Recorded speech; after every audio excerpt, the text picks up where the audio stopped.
안녕하세요. 책데이트 시간입니다. 오늘 소개해드릴 책은 돈을 끌어오는 마음의 법칙이라는 책입니다. 사나야 로만, 듀앤 패커지음, 유지윤 옮김, 물병자리에서 나온 책입니다. 이 책은 풍요로운 삶을 끌어오고 무한한 사고력을 개발하여 돈줄을 당기는 원리로 부족한 모든 것을 채울 수 있는 마음의 법칙을 알려주고 있는데요. 돈에 대한 몇 가지를 지금부터 살펴보도록 하겠습니다. 우선 자신의 가치와 몸값을 존중해야 합니다. 시간과 에너지의 가치를 소중히 여기지 않으면요, 스스로 풍요의 흐름을 차단하는 꼴이 되고 맙니다.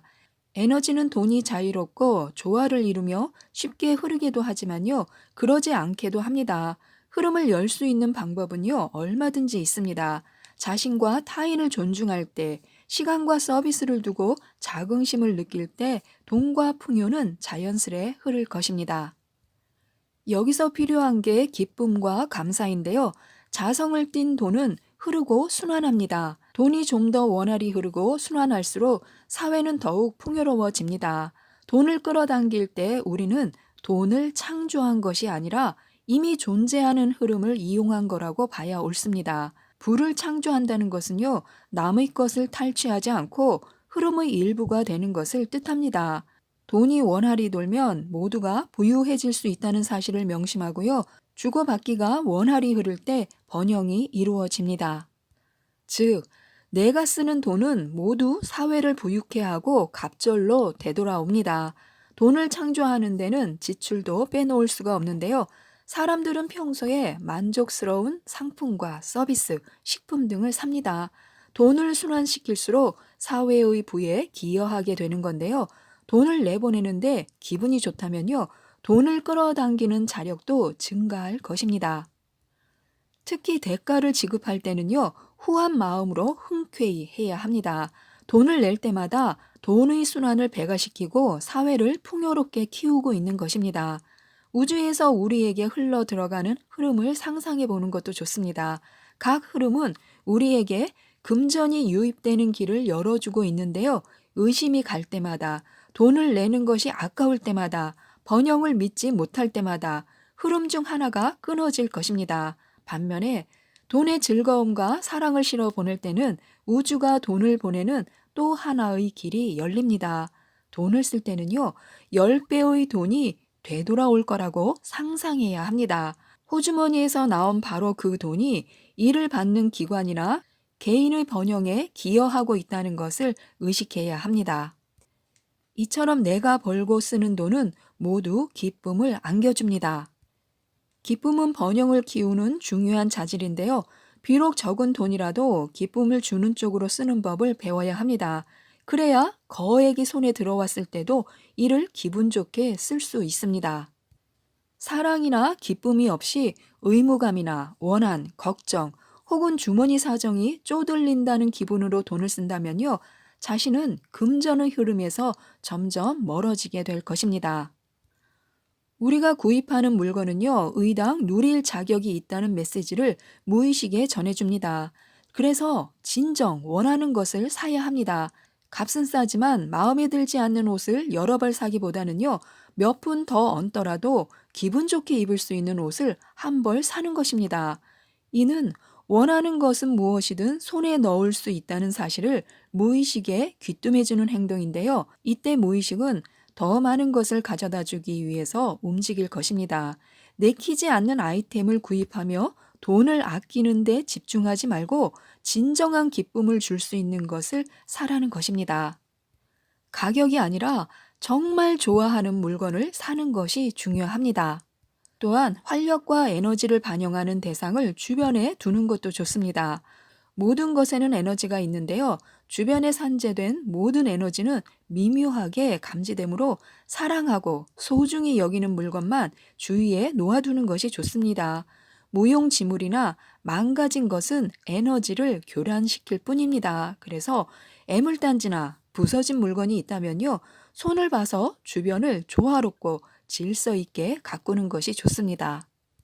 소중하고 감사히 여기는 것만 주변에 놓아두면요, 차원이 다른 에너지가 되돌아올 것입니다. 또한 나의 됨됨이와 내가 가진 모든 것에 감사해야 합니다. 감사란 무언가를 창조할 수 있는 자신의 힘과 능력을 인정하는 것입니다. 감사하는 순간 우리는요, 자신이 가지고 있는 것에 집중하고 주의를 기울이는 무엇이든 힘이 배가 됩니다. 감사는 우주가 얼마나 풍요로운지 일깨워 주어서 풍요로운 흐름을 믿을 수 있게 해줍니다. 또한 감사는요, 자신에게 돈과 풍요를 끌어당기는 마음의 상태를 일컫기도 합니다. 이때 감사는 태도로 표출되는데요. 태도는 돈을 끌어당길 수도 있고 밀어낼 수도 있습니다. 성공한 사업가는요, 자신을 도운 지인들에게 감사의 편지를 쓰거나 선물을 보냅니다. 풍요에 대해 우주에 감사한다면요, 풍요를 갑절로 누릴 수 있을 것입니다. 그래서 한번 자신에게 이렇게 말씀해 보시기 바랍니다. 내 자신에게 감사한다. 나의 멋진 삶이 고맙다. 라고요. 자신에게 고맙다고 말할 때마다 우리는 창조력에 대한 확신을 심어줄 수가 있습니다. 우선 일상에서 부딪히는 소소한 일을 두고 우주에 감사하는 것입니다. 지금껏 이룬 공로를 감사해야 합니다. 그러면 두려움과 의심을 극복할 수 있고요. 살고 있는 집과 사랑하는 친구, 식탁에 차린 음식 등 당연하다고 치부했던 것에도 고마움을 느낄 수가 있습니다. 지금 가진 것이 부족하다고 폄하하지 말고 우주에 감사해야 합니다. 더 풍족하게 누리려는 의도를 가지고 만족과 행복감이 점차 증폭되는 것을 느끼기만 하면 됩니다. 또한 무언가를 주고받을 때는 열린 마음으로 주고받아야 하는데요. 누군가가 돈을 주면 받아야 합니다. 남이 주는 것을 감사한 마음으로 받아야 하는데요. 돈을 받을 때마다 그들에게는 10배 이상의 돈이 되돌아간다고 상상하는 것입니다. 타인의 성공을 그리면 풍요를 끌어당기는 자력이 증가하게 됩니다.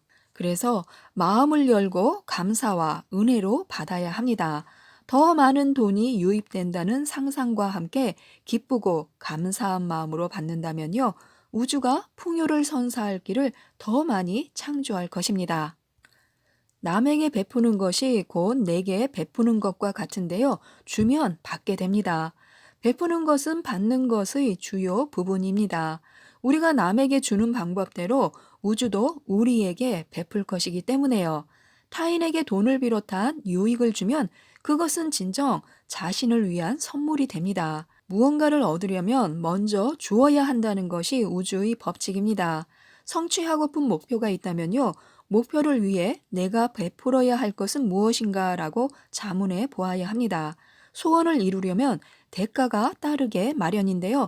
돈을 좀 더 벌고 싶다면 그럴 수 있도록 무언가를 제공해야 합니다. 재능이나 기술, 시간, 에너지 등을 제공해야 합니다. 주는 것은 풍요를 보장하고 풍성해진 기분을 느끼게 해줍니다. 베풀면 내가 강해집니다. 매일 그렇게 하면요, 우주도 나에게 무언가를 베풀어 줄 것입니다.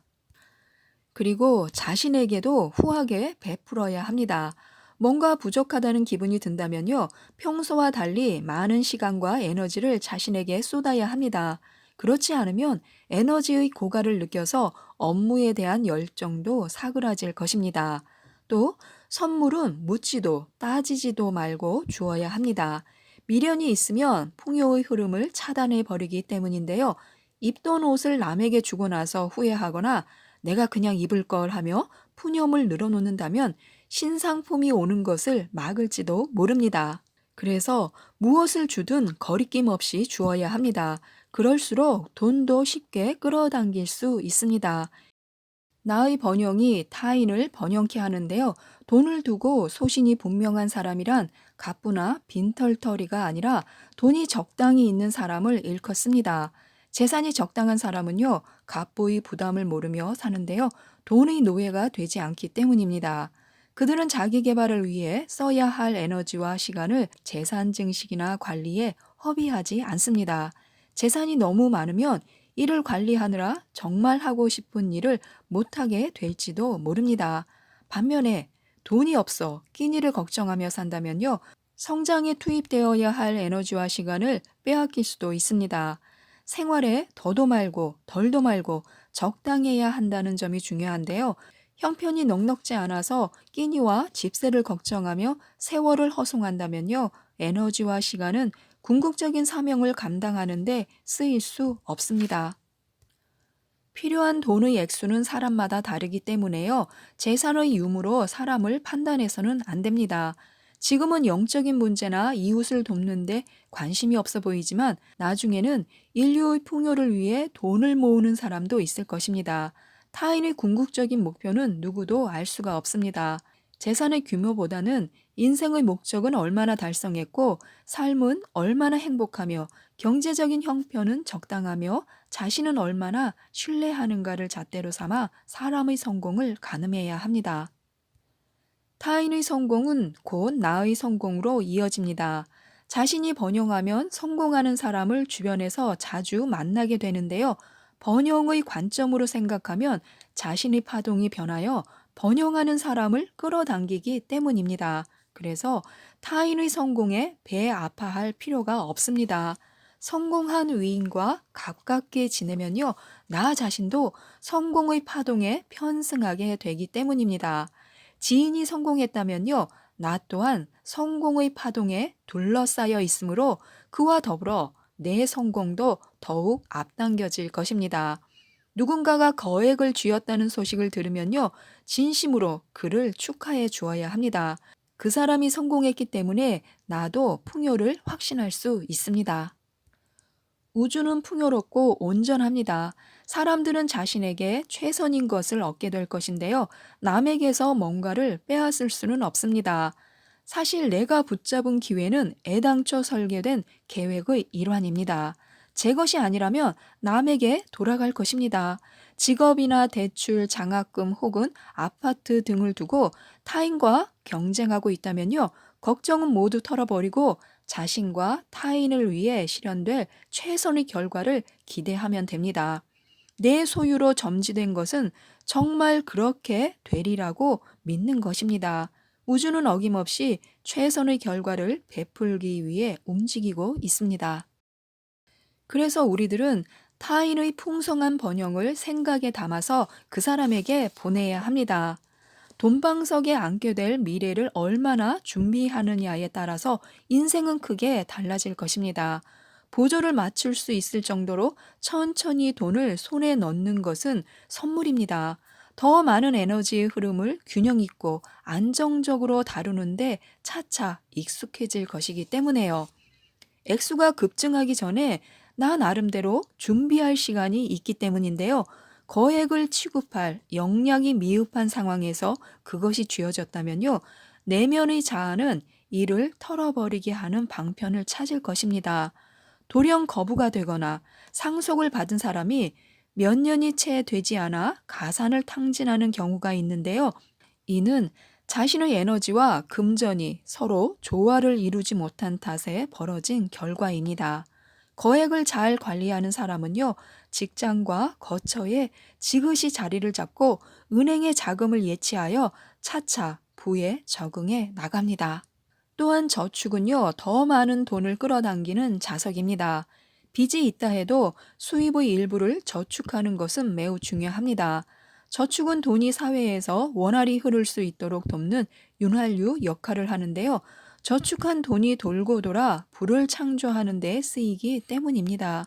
또한 저축은요, 자립할 수 있는 재원이 될 뿐 아니라 기대 이상의 넉넉한 부를 누릴 수 있으리라는 긍정적인 선언이기도 합니다. 풍요를 느끼면요, 훨씬 많은 돈을 끌어당길 수 있습니다. 저축하는 돈은 더 많은 부를 끌어당기는 돈 자석 노릇을 톡톡히 하는데요. 저축을 늘리면 자력도 증가하게 됩니다. 다만 본인이 가난하다고 생각한다면요. 당장은 돈이 많든 적든 빈곤을 창조하고 말 것입니다. 그래서 우선 풍요를 누릴 자격이 있다고 믿어야 합니다. 지금까지 이 책에 대해서 알아보았는데요. 지속적인 부와 풍요를 누리고 싶다면 천직을 찾고 돈을 둘러싼 영적인 원칙에 순응하며 목표를 끌어당기는 에너지와 자력을 발휘해야 합니다. 그래야 흡족하고 즐거운 인생을 영위할 수 있는데요. 이 책이 많은 도움이 될 것 같습니다. 이상 책데이트였습니다. 감사합니다.